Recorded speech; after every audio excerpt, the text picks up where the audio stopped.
50% जो श्रिम्प है वो यही एक्सपोर्ट कर थाई को तोड़ रहा है। फ्यूचर एंड ऑप्शंस में हम लोग ट्रेड करते हैं अपने कैपिटल को अप्रिशिएट करने के लिए, लेकिन वो धीरे धीरे घट रहा है और लॉस जा रहा है। लेकिन आप अगर सही में स्टॉक मार्केट में पैसा बनाने जा रहे हो तो आप सबसे बड़ा जो एरिया है वो उसे मिस कर रहे हो, वो है स्टॉक्स के। अभी स्टेट ऑफ हॉर्मोज के न्यूज़ के बाद बहुत सारे ऐसे स्टॉक्स हैं जो तेज़ी से गिरे, लेकिन उसी वक्त एक कंपनी है उस न्यूज़ के बाद से लगभग 100% रिटर्न दे चुका है और तेज़ी बनाते हुए दिखने के लिए मिला है। मैं बात कर रहा हूँ अवंती फीड्स की, जो लगभग 700 से लेके 1500 और लाइफ टाइम हाई को तोड़ रहा है और 100% का रिटर्न जनवरी से लेके अप्रैल तक, मतलब लगभग 4 महीने में डबल रिटर्न दे चुका है। आप सोचिए अगर ऐसे मल्टीबैगर शेयर्स आप चुन पा रहे हो 4 महीने में, 6 महीने में, 1 साल में क्यों ना हो, ऐसे स्टॉक में आप अगर पकड़ बनाते रहते हो तो आपका कैपिटल जो है कंपाउंडिंग होता जाएगा। तो चलिए जानते हैं इस स्टॉक में ऐसा क्या था जिस वजह से स्टॉक इतना तेजी पकड़ा। तो पहले मैं इस कंपनी के बारे में आपको थोड़ा इंट्रोडक्शन बता दूं। Avanti feeds leading aquaculture company है, श्रिम्प मैन्युफैक्चरिंग करता है। उसके साथ ही ये श्रिम्प जो फ्रोजन श्रिम्प है उसको ग्लोबली मार्केट में एक्सपोर्ट करता है। देखिए इंडिया जो है ज्योग्राफिकली वो साइड से ये सी से घिरा हुआ है और ये जो लैंड एरिया के पास जो सी होता है वो एरिया श्रिम्प के लिए बहुत अच्छा होता है। उसके साथ ही वेदर कंडीशंस बहुत इंपॉर्टेंट होने चाहिए। उड़ीसा के साइड से हम आते हैं तो हमारे जितने भी जो कोस्टल बेल्ट है वहाँ पर हमने देखा है कि चिंगुड़ी का घेरी बोलते हैं उसको, वहाँ पे फार्मिंग किया जाता है। यहाँ पे जो साइक्लोन्स आते हैं और यहाँ पे जो वेदर कंडीशन है यहाँ पे श्रिम्प्स बहुत अच्छे बनते हैं। और आंध्र प्रदेश भी उड़ीसा का पड़ोसी ही राज्य है और उनका भी वेदर कंडीशन वैसा ही है और यहाँ पे अपॉर्चुनिटी बनता है कि यहाँ पे श्रिम्प प्रोडक्शन बने और आगे जाके ये ग्लोबल मार्केट को सप्लाई करे।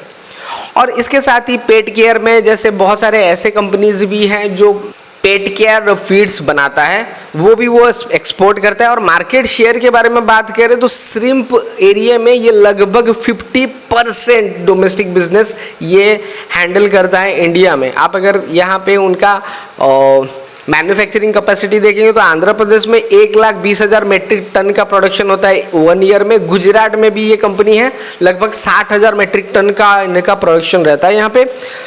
आंध्र प्रदेश में 3,50,000 और आंध्र प्रदेश में और एक प्लांट है गोपालपुरम में, वो 1,75,000 मेट्रिक टन, टोटल 7,75,000 टन का ये प्रोडक्शन करता है। ना केवल इंडिया में, वो दूसरे देशों को भी ये भेजता है और इससे अच्छा खासा मोटा पैसा बनाता है। थोड़े फाइनेंशियल के बारे में बात करेंगे तो नीचे जाएंगे। लास्ट 10 सालों में इन्होंने क्या किया है। लास्ट 10 सालों में इनका प्रॉफिट एंड लॉस स्टेटमेंट देख पा रहे होंगे। 70 करोड़ का प्रॉफिट बन रहा था, अभी लगभग 700 करोड़ का प्रॉफिट बनाने जा रहे हैं। मतलब लास्ट 10 सालों में 10 गुना इन्होंने प्रॉफिट बनाया है और कंटिन्यूअसली प्रॉफिट में ग्रोथ चलते जा रहा है। अगर बैलेंस शीट के बारे में बात करें तो फिनोमिनल बैलेंस शीट है। बैलेंस शीट में सिर्फ ये 3 रो ही काफ़ी है एक कंपनी के मैनेजमेंट के बारे में बताने के लिए। आपको अगर बैलेंस शीट पढ़ना नहीं आता, बहुत ही इंपॉर्टेंट है बेटा। जब हम कोई भी स्टॉक उठाते हैं तो उनके मैनेजमेंट को एनालिसिस करते हैं कि उनके मैनेजमेंट कैसा सोचता है, वो बहुत ही इंपॉर्टेंट रोल प्ले करता है। तो अगर मैनेजमेंट इथिकल है, मैनेजमेंट सोचता है कि नहीं आगे बहुत अपॉर्चुनिटी है, इस अपॉर्चुनिटी को ग्रैब किया जाए, तो वो क्या करता है, टेक्नोलॉजी अडॉप्शन करता है और उसके साथ ही डिस्ट्रीब्यूशन चेन टाइट करता है और उसके साथ ही लोगों के डिमांड के हिसाब से अपने प्रोडक्ट में चेंजेस लाता है। मैनेजमेंट खराब हो तो ये समझ नहीं पाता, सारे अपॉर्चुनिटी उनको थ्रेटन की तरह लगता है और दूसरे कंपनी इस अपॉर्चुनिटी को ग्रैब करके लेके चले जाते हैं। अब ये कंपनी आगे जाके कैसे परफॉर्म कर सकता है, इसके बारे में आइडिया लेने के लिए हम क्या करेंगे, थोड़ा इनके फाइनेंशियल रेशियोज़ के ऊपर बात करेंगे। तो रेशियो एनालिसिस के बारे में अगर आइडिया नहीं है तो सबसे क्विक फाइनेंशियल स्टडी रेशियोज़ में ही होता है। तो इनका मैं लिक्विडिटी रेशियो देख रहा था, करंट रेशियो 6 गुना पकड़ के, मतलब जितना उनका पेबल्स है एक साल में, एक कंपनी जितना पे करने की मतलब लियाबिलिटीज़ में उसको पे करने की कैपेसिटी कितना है, मतलब कितना पैसा इनके पास आने वाला है जो लियाबिलिटीज़ को कितने टाइम्स में पे कर सकती है, ये 6 गुना पैसा पकड़ के बैठा हुआ है। लास्ट 5 सालों का डेटा अगर देखोगे तो हमेशा ये 5-6 गुना अपना जो लियाबिलिटीज़ है 1 साल के अंदर देने के लिए उसको पे करने का होल्ड रखता है।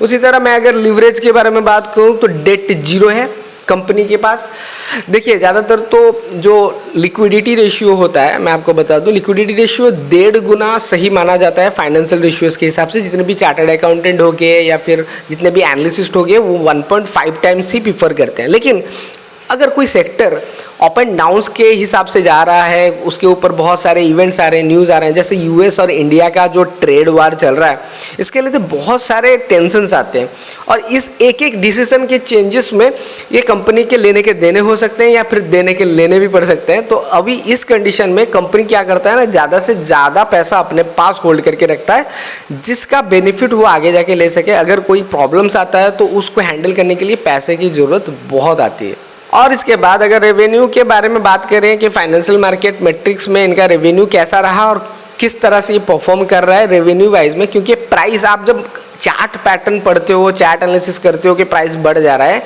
बेटा प्राइस फॉलोज वैल्यू को, प्राइस फॉलो करता है। तो अभी यहाँ पे रेवेन्यू अगर हम देखेंगे लगभग 2 सालों से ये 37% में ग्रो कर रहा है, लगभग 40%। मैं आपको बता दूं 25% ग्रोथ में 3 साल में कंपनी का वैल्यूएशन डबल हो जाता है।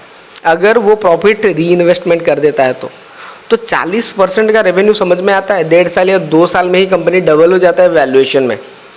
अभी अगर देखेंगे 3 साल में 33% और 5 साल में 8% का इनका कागार रहा है।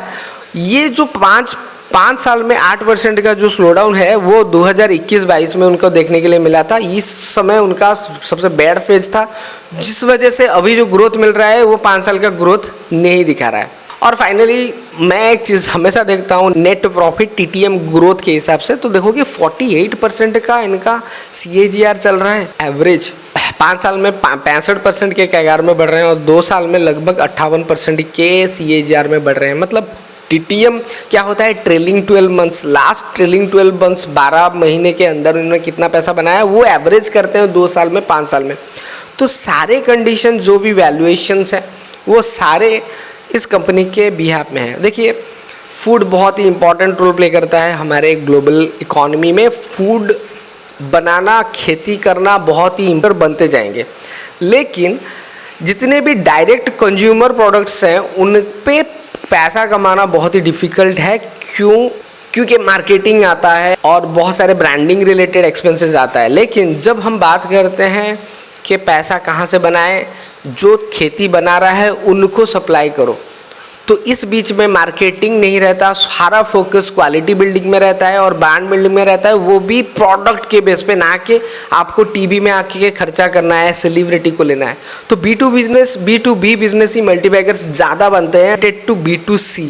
तो ऐसे बिजनेसेस बहुत अच्छा पैसा लास्ट टाइम बनाए हैं। इस टाइप के और बिजनेसेस हैं जो आने वाले समय में भी बहुत सारा पैसा बना सकते हैं। तो फ्यूचर एंड ऑप्शंस में आप ट्रेडिंग करते हो, मैं मना नहीं करूंगा, वहाँ पे पैसा बनता है, लेकिन बहुत कम लोग बना पाते हैं। लेकिन यहाँ पे पैसा बनाना थोड़ा आसान है और बहुत अच्छा तरीके से पैसा बना सकते हो। जो कोई भी इंसान अपना पैसा गंवाया है, सपोज 5 लाख क्यों ना हो या फिर 10 लाख क्यों ना हो या फिर कितना भी बड़ा पैसा क्यों ना हो, अगर वो अभी भी शुरुआत करता है इक्विटी में इन्वेस्ट करना, जैसे 5 लाख रुपए उसने इन्वेस्ट किया है कोई भी स्टॉक्स या कोई भी डाइवर्सिफाइड पोर्टफोलियो में, जिसमें 3-4 स्टॉक्स ऐसे हैं या फिर 10 स्टॉक ऐसे हैं जो मल्टीबैगर्स बन सकते हैं, उनके ऊपर फोकस करता है। डाइवर्सिफिकेशन भी बहुत इंपॉर्टेंट है। और एनुअली उसको क्या करना है, एनुअली 25% गेन करना है। मैंने तो यहाँ पे स्टॉक देखा है जो स्टॉक 4 महीने में 100% का रिटर्न दे दिया है। आपको इसको समझने के लिए 3 चीज़ें तो आपको करना है। एक है टेक्निकल एनालिसिस समझना है कि मोमेंटम कब आ रहा है, इन्वेस्टर ट्रेडर इस पे कैसे भरोसा कर रहे हैं वो बताता है। चार्ट पढ़ना बहुत इंपॉर्टेंट है। फाइनेंशियल्स बहुत इंपॉर्टेंट है सर, फाइनेंशियल के बिना कंपनी के शेयर प्राइसेस नहीं बढ़ेंगे तो बबल बनेंगे, लेकिन वापस वही प्राइस में आ जाएगा। लेकिन फाइनेंशियल एनालिसिस जब आप सीख जाते हो तो आपको पता चलता है कि शेयर प्राइस जो बढ़ रहा है उसके पीछे जो जान है, जो वैल्यू है, आपको समझ में आता है। उसके साथ ही मैक्रो इकोनॉमिक्स बहुत इंपॉर्टेंट है। अभी अवंती फीड का प्राइस क्यों बढ़ रहा है, क्योंकि यूएस और इंडिया का ट्रेड डील चल रहा है और यूएस को बहुत ही ज़्यादा एक्सपोर्ट करता है। और एक बात मैं अब कहना भूल गया, अवंती फीड्स एक्सपोर्टर है, तो जनरली जब डॉलर का प्राइस बढ़ता है तो लोग आईटी कंपनी के ऊपर फोकस करते हैं, लेकिन अवंती फीड्स भी तो इस पे इम्पैक्ट आता है। तो डॉलर के प्राइसेस जैसे ही बढ़ रहे हैं, इनके प्रॉफिटेबिलिटी के चांसेस भी उतने ही बढ़ रहे हैं। तो यही सारे रीज़न है ये स्टॉक बढ़ा है। आगे जाके ये स्टॉक बढ़ सकता है या नहीं बढ़ सकता ये आप कमेंट में बताइए। अगर इस स्टॉक पे आप इन्वेस्ट करना चाहते हो तो सेबी रजिस्टर्ड एडवाइज़र के साथ बात करें और उनके साथ मिलके इन्वेस्ट करें, क्योंकि आपको क्लैरिटी होना चाहिए। आप एंट्री तो कर लोगे, एग्जिट कब करोगे, कैसे वो पोजीशन को मेंटेन करोगे, अगर नीचे जाता है तो स्टॉप लॉस कहाँ से लोगे, ये आप और हम अगर डिसीजन लेंगे तो बहुत गलत हो सकता है। लेकिन सेबी रजिस्टर्ड एडवाइज़र आपको सही बात बताएंगे। Thank you very much. Investment on block.